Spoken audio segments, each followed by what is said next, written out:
Would the chair please read the first item? Item number 1, consider approving the January 27th, 2022 business session minutes. Okay, that will stay on that consent. Item number 2. Review Board of Health Order Number 001-21, elementary schools. Mr. Connor, do you have any comments you wish to make? Joe Connor? Well, the public health order is what it is. At our last action on this item, the commission made a motion to review it on February the 17th. Next week would be the 17th. So is there any additional comments? Mr. Chairman, Peg Trent, Chief Counsel. I have nothing further to add. As the chairman has just indicated, this matter, when it was enacted, is actually set to expire in May of 2022. However, at your review on January 6th, you requested that this matter come back for your consideration at that point at the meeting on February 17th. Yes, I think the public health order indicates May 31, or unless it's altered. Correct. Or amended prior to. Okay, questions? Ms. Allenbrand? Will this be a public hearing? Yes, right, Thank you. right. There will be public comment, I'm sure. Ms. O'Hara? I just saw some stats from Blue Valley, and the numbers are extremely, extremely good. Like 1% in one of the schools, and the other ones were like 0.57, 0.42 on COVID cases. Actually, other causes of absenteeism was higher than COVID. So I think that absolutely we are now faced with the good news that the mask order should be rescinded, and the history will probably judge us fairly harshly about requiring these masks for children, but we'll see. Right. Thank you. Well, we have had a large number of email communications, I think, expressing opinions on the subject. So, yes, this will stay on action, and there will be public comment available. Item number 3. Resolution number WD 22-002, conduct a public hearing and consider authorizing funds for the Mill Creek Storage Facility, MCR1-CO25, design and bid phase services in an amount not to exceed $2,568,500. Ms. Pekarik? Good afternoon. Susan Pekarik with Wastewater. Pardon me. The Mill Creek Regional Wastewater Treatment Facility serves the northern central portion of our county, I should say, serving the Mill Creek watershed as well as portions of Cedar Creek and two of the creek watersheds. The facility was constructed in phases, the first one in 1995 and then subsequently in 2006. So I have a couple of figures here. You can see the watershed figure here on your screen. The facility is located in the very northern central portion there, just north of the landfill. So the main trunk sewer that was constructed to transport flow from homes and businesses to the facility was originally designed and constructed for approximately 50% build out of the watershed. Development in the watershed is approaching that point. And in 2017, HDR Engineering performed a capacity analysis and determined there are portions of the interceptor that do require improvements. Let's see here, there we go. One of the improvements that was identified is located near the confluence of two interceptors, the Mill Creek and the Little Mill Creek sanitary sewer interceptors. And it is a storage facility you see here on this map. We have a larger map here. And what will happen is during wet weather periods, flow will be diverted to the storage facility. And then once the storm event has gone by and subsided, then that flow will be redirected into the interceptor and transported to the Mill Creek facility for treatment. This storage solution avoids building additional interceptor, about 2 miles of interceptor, to be able to transport that flow to the treatment facility during the storm event. It would be very disruptive to the community, and this solution also saves about $50 million. There were several sites that were evaluated for the storage facility. This proposed site is located on Johnson County Parks and Recreation land, as well as property owned by the Parks and Recreation Foundation of Johnson County. Wastewater staff discussed the project with both boards in January, and both are supportive. We've also been working with Johnson County Parks and Recreation staff, and we are appreciative. They are also supportive of the project. Once the details of the property acquisition and the easements are finalized, wastewater staff will return for the board to consider acceptance of the easements as well as funding. This project is one of the many projects that are identified as part of our integrated plan. The planning level estimate for this project is $33.5 million. The request we're making today is for design and bid phase funding. Excuse me. In September of 2021, you may recall we have 7 term and supply engineering firms that are under contract to do work of this type.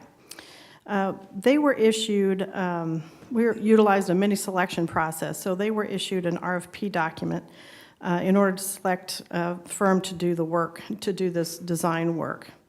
Burns & McDonnell is this firm that's been selected to do this work.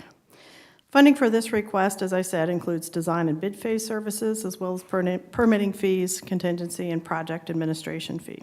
The total amount requested is $2,568,500, and funding for this project was included in our capital improvement plan and the capital finance charge model, which we presented most recently to the board in May of 2021. I'll be happy to answer any questions. Ms. Pekarik, is this facility in relation to wet weather conditions? Yes, sir, it is. You know, thank goodness the Tomahawk Creek rebuild, we were able to identify new technology, as I recall, saved us about $100 million in that project from having to create similar storage facilities. I'm assuming that technology is not available to put in this plant, or the cost of doing so is extraordinary. Great, yeah, that's a great question. So in this case, it's actually getting the flow to the plant. We could get the flow to the plant at Tomahawk, and so building storage large enough, I think we were going to have to build a storage facility that was going to treat over 100 million gallons, or be able to store, over 100 million gallons. Aaron can tell us the exact number if anyone's curious. So it did save us well over $100 million, approaching $200 million, in fact. In this case, the main pipe that carries the flow to the treatment facility, it was constructed for about approximately 50% of the build-out of the watershed. And so in order to be able to get that flow to the to the Mill Creek plant, we would have to build another parallel pipe. In fact, that was the original vision. But with the technology we have today when it comes to hydraulic modeling, we were able to identify ways to not have to be disruptive and build 2 miles of pipe.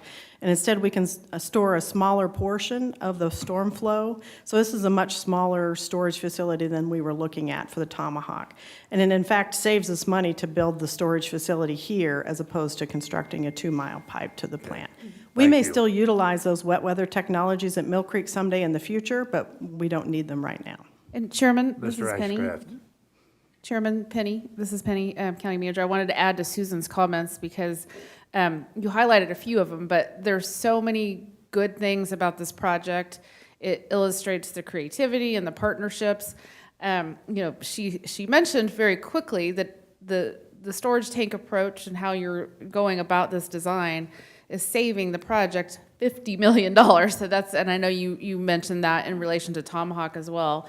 But the integrated planning approach, the creativity with staff, and then as if that's not enough, the partnership with Parks is quite amazing. For them to be looking for land and to find a place to be able to do this underground, and then the partnership with the Parks Department to have, I'm not sure I'm saying it right, but native grasses on top And so visually, and there's just so many good things about that. And I think Susan's been working on it a while. I just want to put an exclamation point on a few of those things. Okay, Thank you. Thank you. Commissioner Ashcraft. Thank you, Mr. Chairman. Yes, Ms. McCarrick always is very inventive, and I appreciate that in her very much. Ms. McCarrick, before next week, though, I have a couple process questions. If we could visit, I would appreciate it. Okay. All right. Commissioner Allenbrand. Thank you, Mr. Chair. Ms. McCarrick, I also want to echo that. I mean, a savings of over $50 million, creating partnerships with Johnson County Park, native grass.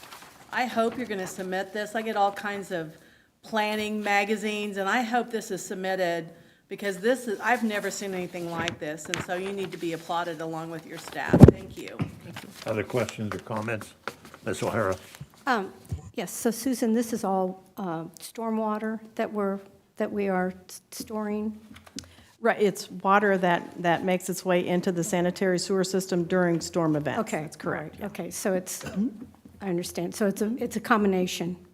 Right, yeah, combination, basically. Okay, thank you. All right, well, this is a public hearing, so it will remain on action. Next item. Item number 4, resolution number WD 22-008. Conduct a public hearing and consider authorizing additional funds in the amount of $545,758,840 for design and construction of the Nelson Wastewater Treatment Facility Improvements Project, NEL-Contract 01, increasing the total project authorization amount to $574 million. Ms. McCarrick. Good afternoon, Chairman and Commissioners. Susan Pekarik with Wastewater. So this request is part of the request we discussed during the Committee of the Whole meeting on January 27th. We are in the process of applying for and working toward a final loan agreement with EPA. It's a low-interest loan, as we've discussed in the past, a way to finance the Nelson project, approximately 50% of the Nelson project. And that process looks very much like issuing general obligation bonds, and where the project must be authorized in order to work toward that final loan agreement. So that's what this request will be next week. I have a short PowerPoint that I can move through to facilitate our discussion next week, and please stop me if you have any questions. Just as a reminder, Nelson is the oldest facility in our system. The original construction dates back to the mid-1940s. Its assets are at the end of their useful life, and we do need to replace those. In addition, the facility will not be able to meet future regulatory requirements. It's a trickling filter facility similar to Tomahawk before we renewed that facility. One of the regulatory is really one of the key components in why we entered into the integrated plan. As you can see here, this is our long-term integrated plan, and Nelson fits into that plan as the next facility that we will be upgrading after Tomahawk. But you can see it's just one project of many projects we have for renewing our assets, programs that we have for being able to maintain our system, as well as be able to provide for future growth. And as I started, we are utilizing the WIFIA loan program, which is a low-interest loan program tied to U.S. Treasury rates. It has several advantages. It finances up to 49% of the project. It offers customizable repayment options. And the advantage of taking advantage of WIFIA right now is that we'll be able to lock in interest rates here this year while we have favorable borrowing.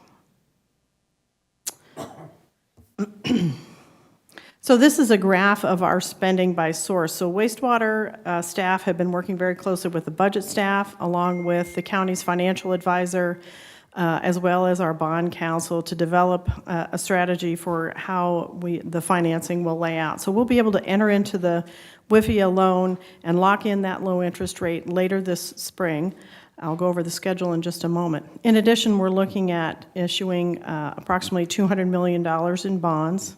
The WIFIA loan, I should say, is about $281 million. That will allow us to lock in approximately 83% of the project financing this year, while borrowing costs are favorable. If you compare that to something that would be more traditional for how we would finance a project like this, where we would issue GO bonds then in 2025 instead of WIFIA, that can save us as much as $66 million in borrowing costs by utilizing WIFIA. This is a high-level summary of our improvement schedule for board action items. The blue stars are the stars that have already been completed, and the yellow stars are those that are coming up. As we look ahead here and get into the finer details of that schedule, next week, as I mentioned, we'll be requesting the authorization of the project, the Nelson project, and also the board will be requested to consider authorizing a bond sale, and Leslie Friedel will be presenting that item after this. EPA has been working with Johnson County wastewater staff and our advisors, bond counsel, to move this loan agreement along so we can take advantage of these current low interest rates. We anticipate that loan agreement being finalized around March 1st. They have an internal review process. It's about 45 days. So we expect then to bring the final loan agreement back to the board for consideration on April 14th. At that time, we can lock in that interest rate on the 14th.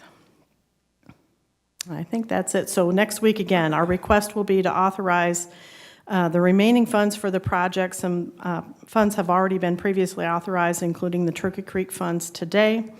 So it will be in the amount of $758,840, and that will be for design and construction for a total authorization of $574 million, which was what we included in our application for the WIFIA loan. It allows us to proceed with working toward that final agreement, and it does help us mitigate the risk of rising interest rates. So.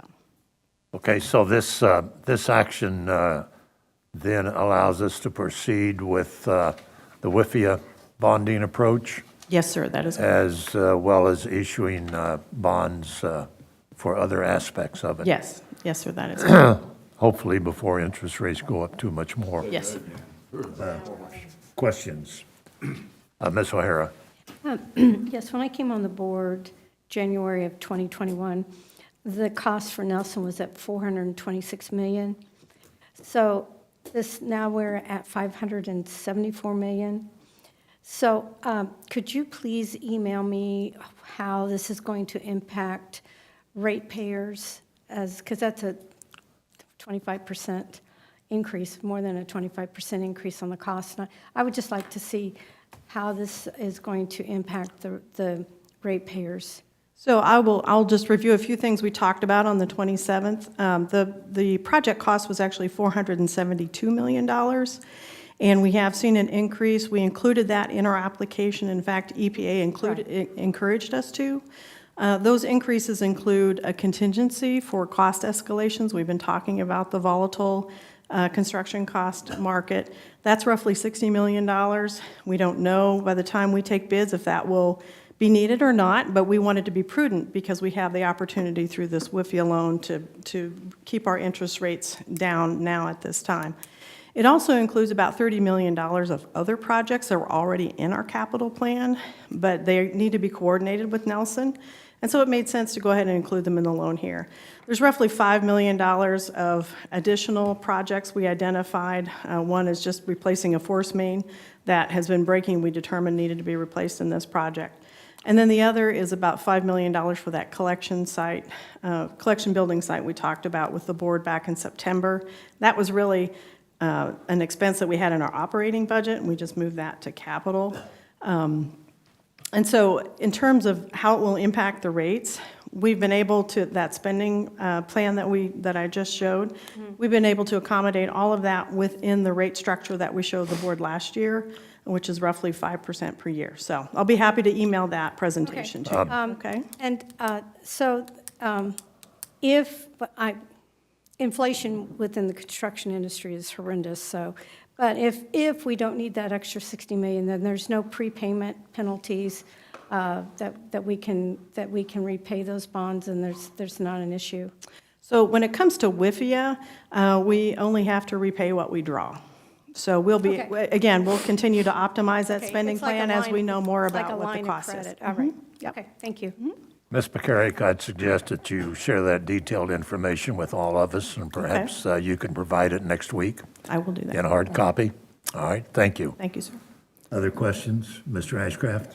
Thank you, Mr. Chairman. I was going to make the same suggestions, not just the cost, but the project evolution. We understand it's complicated, but we will get questions, and to have that list updated will be helpful for us, so very good.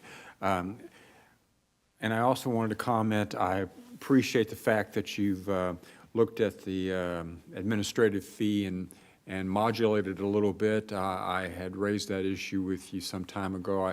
I hope you have had an opportunity or take the opportunity to look at that more broadly. In this case, I think makes a lot of sense. I'd be interested in learning more about the thought process, why it's only 25 basis points rather than something more substantial. I mean, it's a big piece of money, but anyway, thank you. Okay, other questions? All right, well, this is a public hearing, so it will remain on action. Next item, I believe number 5. Resolution number 005-22, approve and adopt resolution number 005-22, authorizing the sale of $281,260,000 principal amount of general obligation internal improvement bonds, Series 2022A,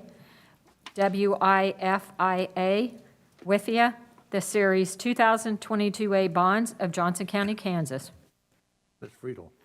Hi, I'm Leslie Friedel from Budget and Financial Planning, and as Susan just presented, the project authorization will come right before this, and then this will authorize us moving forward with the loan agreement, which will be shaped similar to a GO bond for $281,260,000. And I think we've already talked about the advantages of locking in the interest rates early, and then the ability to draw down, so if we don't need it, we won't draw it down. Deferred principal payment, there's some great options with this particular financing mechanism.